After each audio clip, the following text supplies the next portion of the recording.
Only on two, a driver's morning came to a halt when she says a motorcycle police officer dropped his shotgun right in front of her. CBS 2's Rachel Kim shows us the freeway encounter. What if it would have dislodged and something happened? Summer Marcourt was driving with a friend to work Tuesday morning on the 57 South near Brea when a motorcycle officer moved into her lane in front of her. She noticed the weapon on the back of his bike starting to tip over. All of a sudden, the shotgun fell on the floor. It hit the ground. It had its barrel pointed at us, and Terry and I just were like, oh my gosh. So Summer slammed on her brakes and laid on her horn to get drivers to stop and get the officer's attention. She took pictures on her cell phone as the officer came back around, picked up his weapon, and rode away. Even as I'm talking to you about it, I still get goosebumps, and that was the topic today in our office was, oh my, we could have been shot.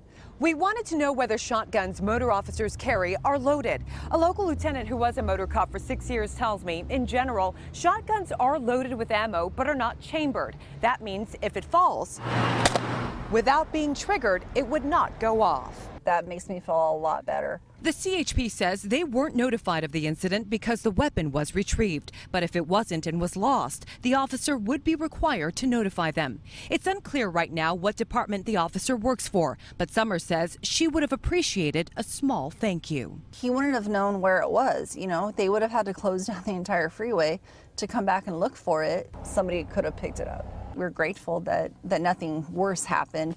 Reporting in Ontario, Rachel Kim, CBS 2 News.